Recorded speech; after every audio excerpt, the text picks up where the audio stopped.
Our theme this month, as all of you know, is the way of peace. And as you know, we're in those 64 days called the Season for Nonviolence, created and sponsored by the Alliance for Global New Thought, AG&T.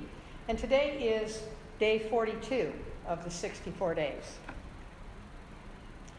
The organization has been truly global in its vision and its mission for over three decades.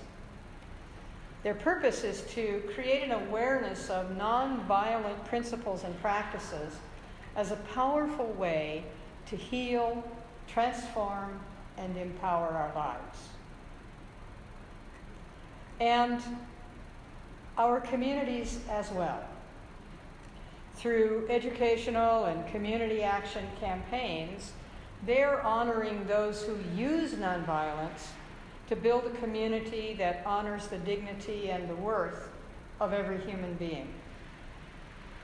So my topic for today's talk is where peace begins. And the daily word from the Season for Nonviolence is accountability. Well, it comes as no surprise to any of you that, number one, whatever the topic or the lesson is for us in the unfolding of our lives, it begins with each of us individually. So it's a given that this is where peace begins.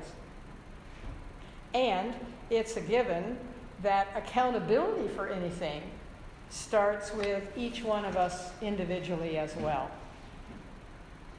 So my first scenario for you, for your consideration today, is the story of Daryl Davis. And this is a story that I've already shared with some of you. So, and if that's so, bear with me, because I want to share it with all of you. Daryl Davis is an American rhythm and blues musician. He's also an actor, an author, and a band leader. And he's known for his energetic style of music called boogie-woogie piano, which is familiar to some of us who are a little long in the tooth. Born in Chicago, Illinois in 1958, Davis was the son of a Department of State Foreign Service officer. And so he moved around the globe with his parents during most of his early childhood, living in various foreign countries, including African nations. Davis grew accustomed to the casually integrated schools of foreign diplomats, where children of many nations, races, and cultures were schooled together, and hence grew up oblivious to the racism in his own country of birth, the United States. And not until he returned to the U.S. at age 10 did he discover that people could hate him for his skin color alone. The awakening incident came when he joined an all-white Cub Scout troop in Belmont, Mississippi. That's an error. In Belmont, Massachusetts.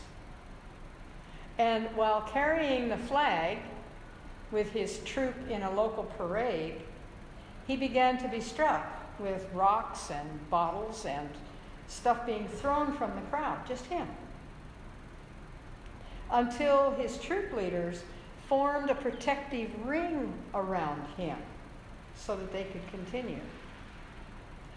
And young Davis didn't understand at all the incident until he discussed it with his father. The illogic of it in his mind led to a lifelong curiosity about such attitudes, a curiosity which would later shape much of his future activity. In 1980, he graduated from Howard University with a Bachelor of Music degree. And while he was at Howard, he was a member of the university choir, as well as the jazz vocal ensemble. He's worked diligently in his life to improve race relations by seeking out and engaging in dialogue with and befriending members of the Ku Klux Klan in the United States. One of his first such encounters was with former Imperial Wizard Roger Kelly.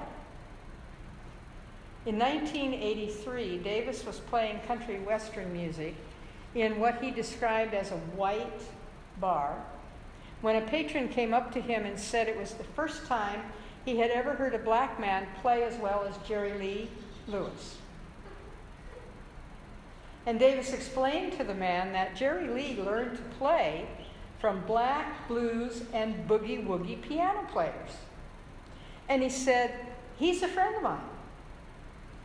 The white patron was skeptical, but over a drink admitted that he was a member of the KKK.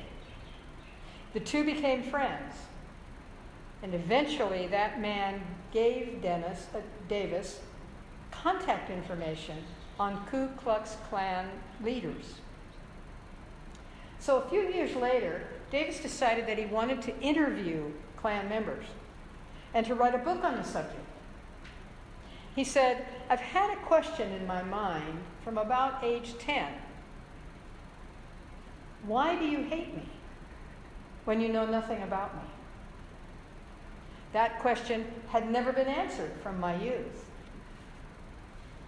So he then went on at that time to befriend over 20 members of the Ku Klux Klan. He found that the Klansmen had a lot of misconceptions about black people, which stemmed mostly from intense brainwashing in their youth. When they got to know him, Davis said, it was more difficult to maintain their prejudices. Davis recounted his experiences in his 1988 book, which is titled Klan, K-L-A-N dash Destine, Clandestine Relationships, a Black Man's Odyssey in the Ku Klux Klan. Klan members have often invited Davis to their meetings. And as they come to realize that their membership in that group is no longer their choice, as they've left the Klan, they've given him their robes and hoods. He has a whole warehouse full of them now. The lesson learned from this, he said, is this: ignorance breeds fear. If you don't keep that fear in check, that fear will breed hatred. If you don't keep hatred in check, it will breed destruction. Well, Daryl Davis is a significant example of where peace begins is within each individual. The path that he has chosen is to peacefully listen to people who had chosen a prejudicial view of the world based on what others had told them. He doesn't criticize, he doesn't berate or argue with them. He simply shows up as a kind, peaceful individual, and the outcome of that is repeatedly the beginning of understanding on the part of others that, as Daryl acknowledges, there is nothing to fear from me when you get to know me.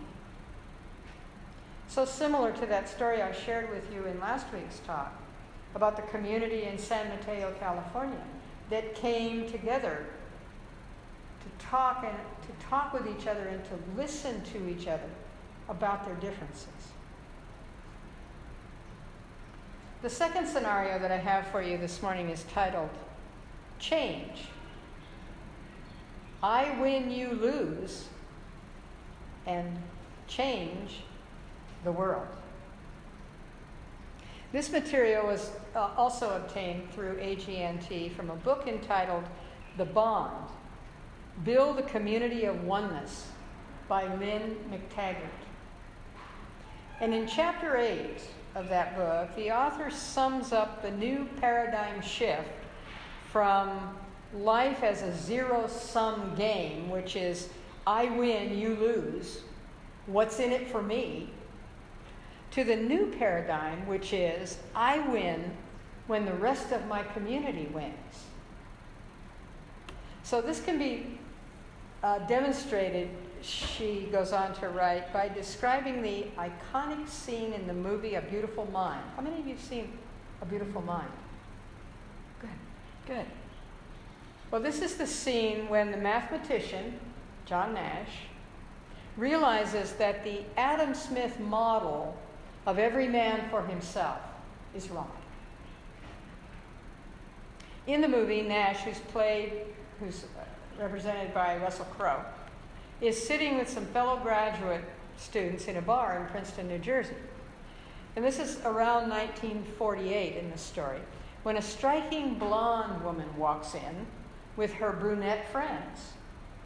All 5 of these boys are attracted to the blonde, but immediately thrown into a quandary. Which of the 6 of them is going to get lucky and end up with her? One of Nash's friends quotes Adam Smith, "In competition, individual ambition serves the common good." From that perspective, one of the men notes, the best strategy is essentially every man for himself, or at least that's his interpretation of it. Adam Smith needs revision, Nash suddenly exclaims. If we all go for the blonde and we block each other, not a single one of us is going to get it. So then we go to her friends, but they're all going to give us the cold shoulder because nobody likes to be in second place. But if none of us goes for the blonde, we won't get in each other's way and we won't insult the other girls. It's the only way to win. Adam Smith said, the best result comes from everyone in the group doing what's best for himself. Incomplete, Nash declares. The best result is for everyone in the group doing what's best for himself and the group. And so often in Science of Mind, we talk about knowing that when we are expressing our highest and best good, it can't but help support the greater good. When my highest and best good is expressing, that's the positive energy that's going out into those around me. My family, my neighborhood, my community, my center, where I show up in public. I'm exerting that energy as my highest and best good. So this scene in that movie is meant to describe one of the most important moments in 20th century economics. Although given a good deal of poetic license, the point of the Nash equilibrium, as it's called, is that the choices you make have an impact on what everyone else does.